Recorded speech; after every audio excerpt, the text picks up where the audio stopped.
प्राकृतिक उनकी जो शक्तियां है 8, उनके बारे में आज बता रहे हैं।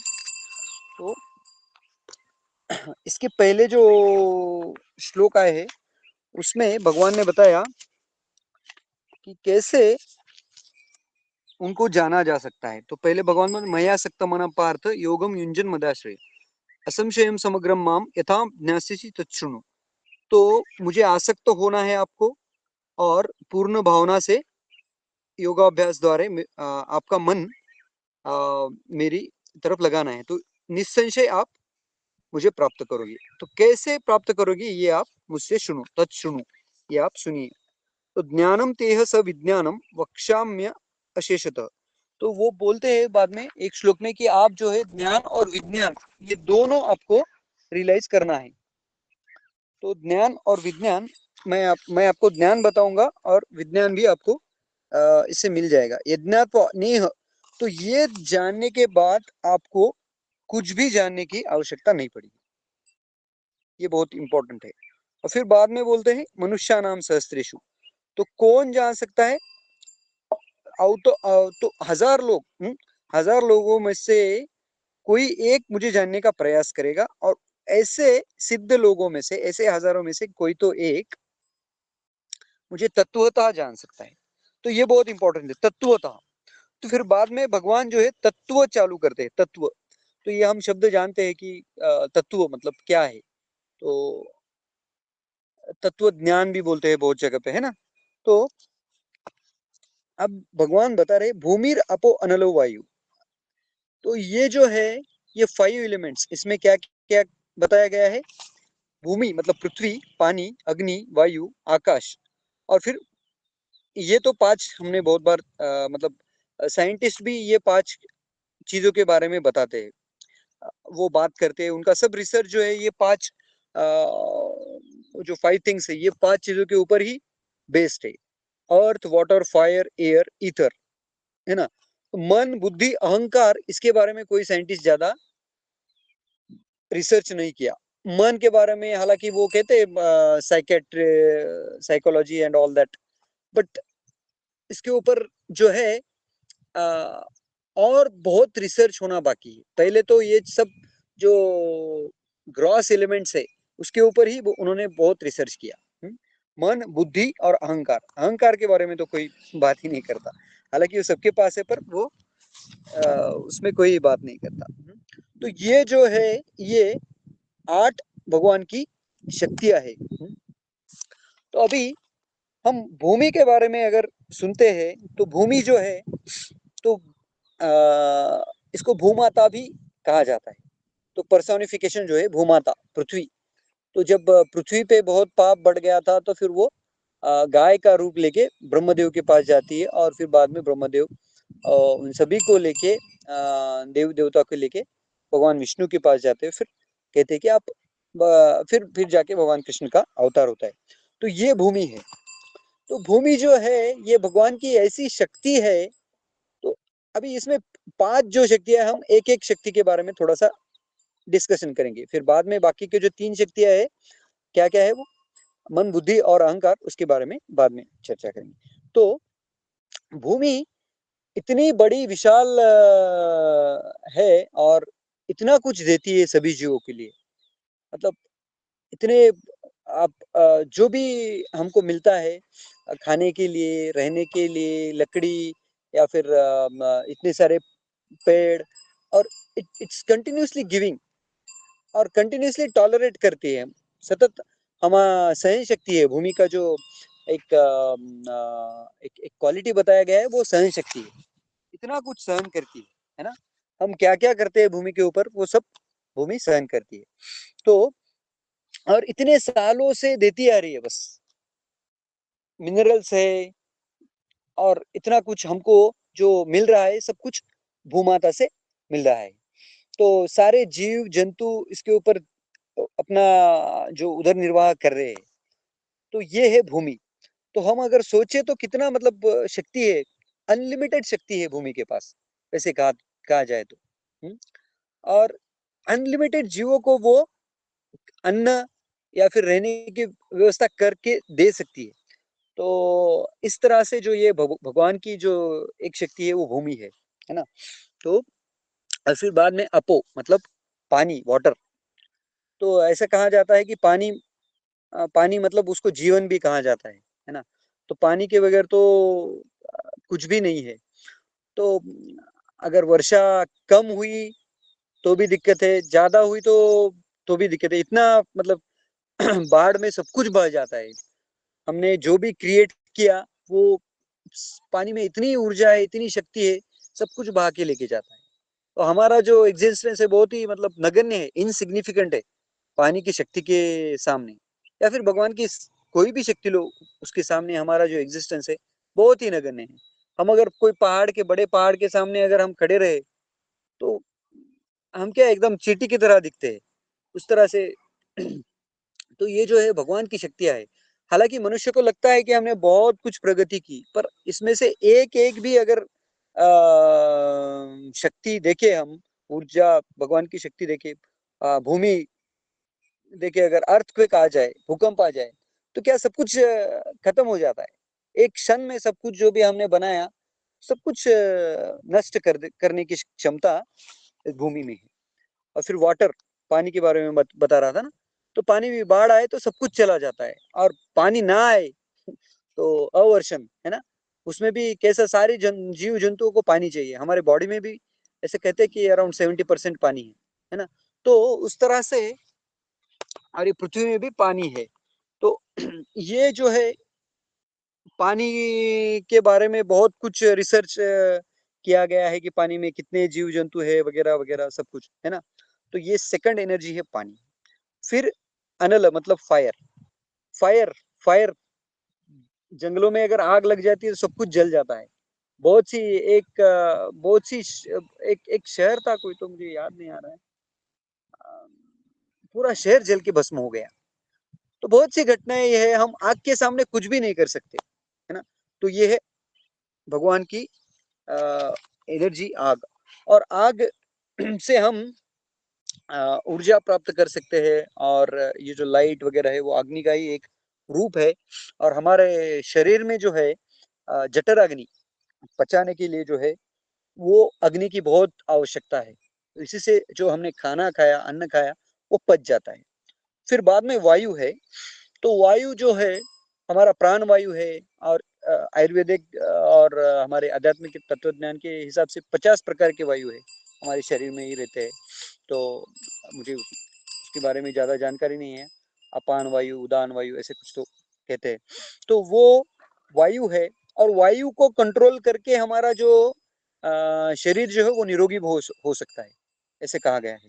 और वायु अगर तूफान आ गया तो बहुत कुछ तबाही कर सकता है, ऐसा है ना। तो ये है वायु, ये भगवान की चौथी एनर्जी। फिर आकाश। आकाश तो अनलिमिटेड आकाश है। हम आकाश में इतने सारे ग्रह है, और आकाश के बारे में तो आपको मतलब हम it's unlimited energy. It cannot be मतलब perceived, it's just a space. हम इसको परसीव नहीं कर सकते, और इसको मतलब ऐसे एक्सपीरियंस भी नहीं कर सकते, पर इसका भी एक एग्जिस्टेंस है। तो ये आकाश। और फिर बाद में हम आते हैं मन के ऊपर। मन, तो मन के ऊपर तो भगवत गीता में बहुत कुछ कहा गया है, और आध्यात्मिक लोगों के लिए मन का कंट्रोल करना बहुत ही आवश्यक है। अगर कोई मन को कंट्रोल नहीं करता है तो उसका लाइफ वेस्ट जाता है, भौतिक और आध्यात्मिक दोनों। तो मन, तो ये मन जो है भगवान कहते हैं इंद्रियों में मैं मन हूँ, ये भी कहते हैं भगवान। तो मन इतना शक्तिशाली है। और हमने सुना है जो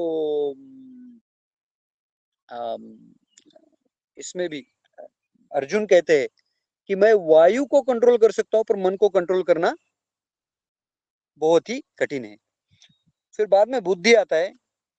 तो बुद्धि जो है ये हमें डिस्क्रिमिनेट करने का क्षमता देता है, क्या अच्छा क्या बुरा इसमें, ये इसको बुद्धि कहते हैं। तो ये भगवान की शक्ति है। अभी आ गया है आर्टिफिशियल इंटेलिजेंस, पर भगवान ने जो दिया है वो कितना मतलब कितना कुछ किया है। और वो हाँ, मनुष्य ने भगवान ने जो मनुष्य की बुद्धि निर्माण की है, वो बुद्धि का इस्तेमाल करके मनुष्य ने कितनी कुछ प्रगति की है। है ना? और बहुत कुछ करना है। तो सोचिए ये बुद्धि निर्माण करने वाले भगवान, तो ये बुद्धि जो है वो भगवान की एक एक शक्ति है। तो फिर बाद में आता है अहंकार। तो अहंकार जो है, तो इसका जो लक्षण है मी एंड माइन, मैं और मेरा, है ना? तो इसमें एक मिथ्या अहंकार भी रहता है। तो मिथ्या और सच्चा अहंकार क्या है? वो है जीवेर स्वरूप है कृष्णेर नित्यदास। हम कृष्ण के दास है। तो ये सच्चा अहंकार है। और दूसरा जो मिथ्या अहंकार है, इसको लगता है कि मैं और मेरा, मैं कुछ तो अहम हूँ, मैं कुछ तो इम्पोर्टेंट हूँ, और मैं एंजॉयर हूँ। और फिर मेरा मतलब मेरे मेरे रिश्तेदार, मेरे बच्चे, मेरे बीवी, मेरा परिवार, मेरी जाति, तो ये मेरा, मैं और मेरा। तो ये अहंकार और ममकार, मेरी गाड़ी, या फिर मेरी प्रॉपर्टी, ये सब कुछ आ गया इसमें। तो ये सारी जो दुनिया है अहम और ममेती में फंस गई है। अहम और ममेती। तो भागवत में श्लोक आता है पहला, एक एक श्लोक आता है, पुंस स्त्री मिथुनी भाव में तत् तयो हृदय ग्रंथिम आहु अथो ग्रह क्षेत्र सुताप्त वित्ते जनस्य मोहोयम अहम ममेति। तो ये अहंकार का जो ये है, तो कैसे, मतलब सारी सृष्टि ही ऐसे निर्माण हुई है। पुरुष और स्त्री साथ में आती है, पुंस स्त्री मिथुनी भाव में तत्, और वो साथ में आके फिर ऑफस्प्रिंग तैयार करते, बच्चे तैयार करते। और फिर बाद में उसमें उनको रहने के लिए लैंड चाहिए, अतो ग्रह क्षेत्र सुताप्त वित्ते, फिर रिलेटिव्स आते हैं उसमें। और फिर वो लैंड सुत अप्त वित्ते, फिर वित्त अहम ममेति, इसी से चालू हो जाता है मैं और मेरा। तो यहाँ से ये अहंकार और ममकार का उद्गम है। तो हमें जो है भगवान ये क्यों बता रहे हैं? भगवान इसीलिए बता रहे हैं कि ये सब जो है, लोगों को लगता है कि ये सब मैनिपुलेट, जो नास्तिकवाद है वो क्या कहते हैं, नास्तिकवादी क्या कहते हैं कि सब कुछ जो है वो ऑटोमेटिकली आ गया।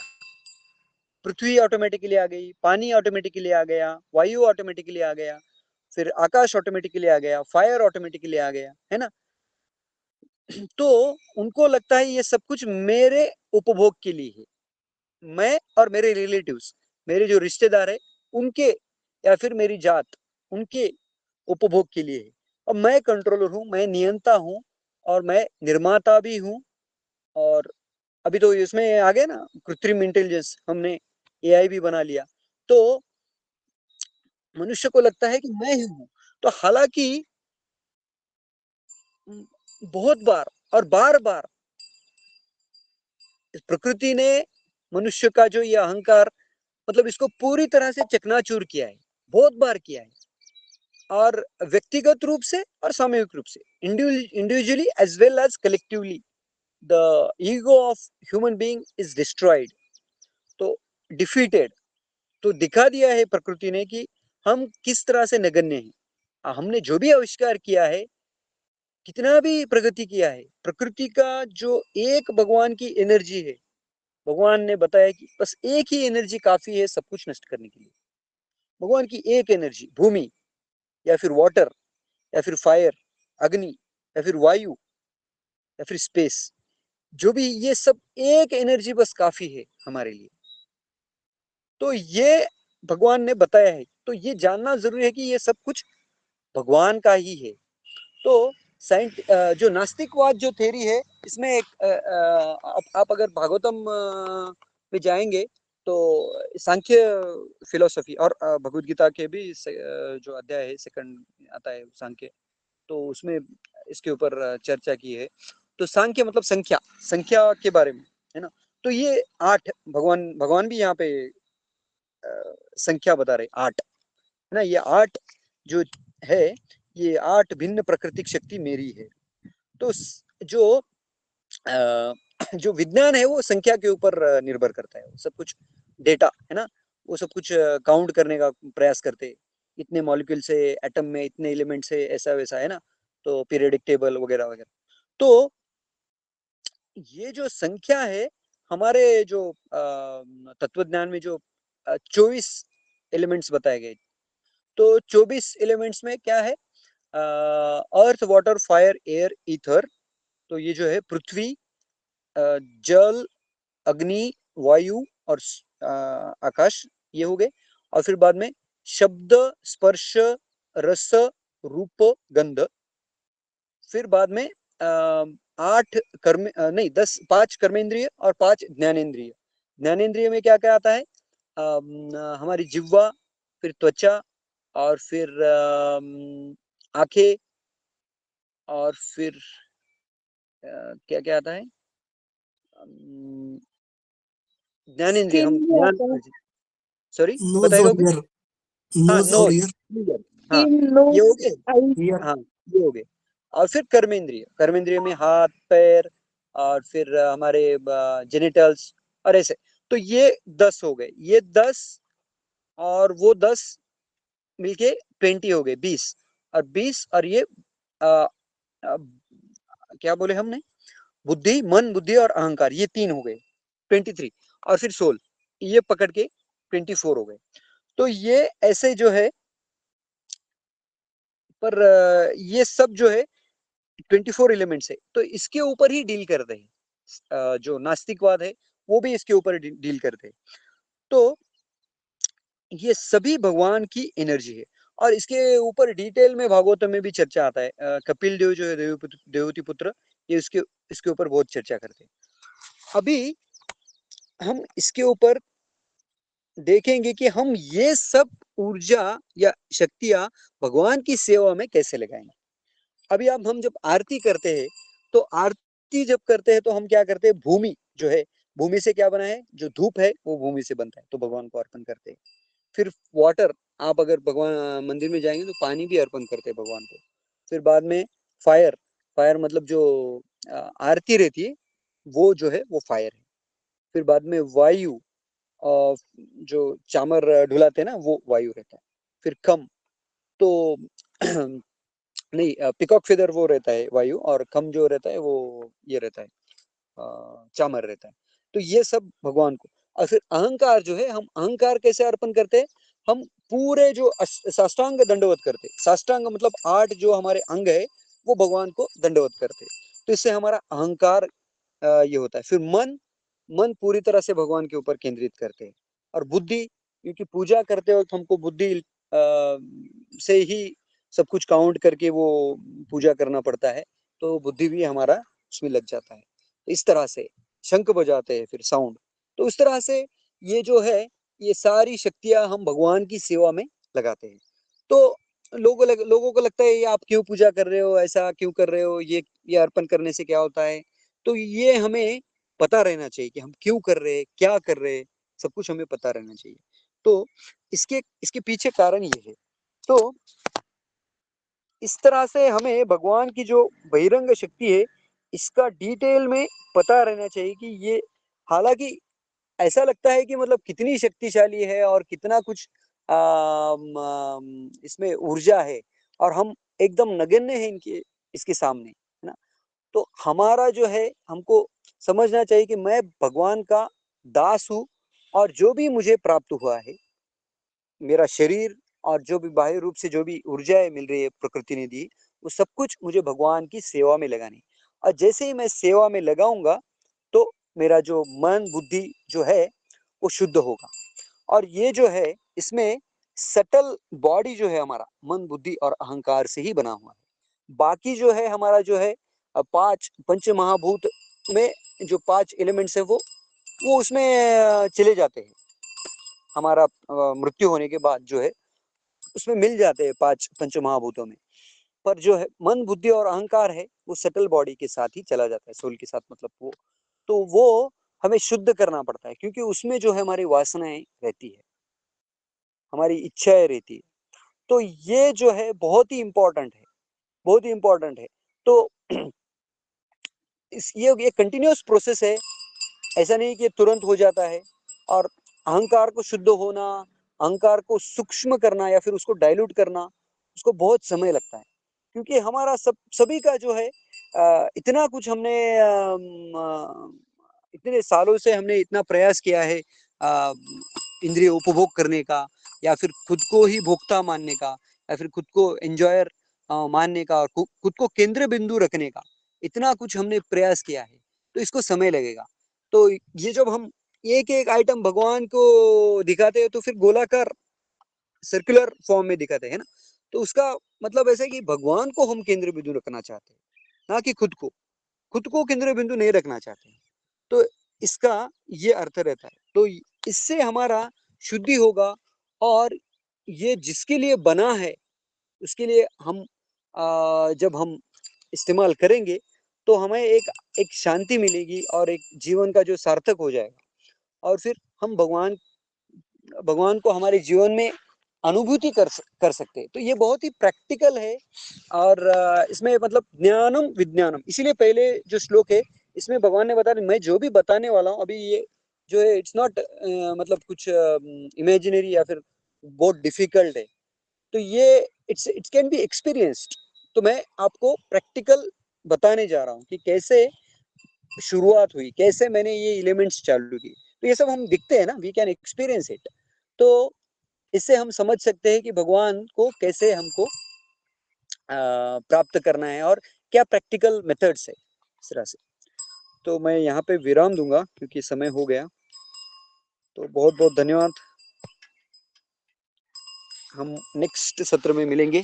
शील प्रभुपाद की जय। कृष्ण। हरे हरे, हरे राम राम राम हरे।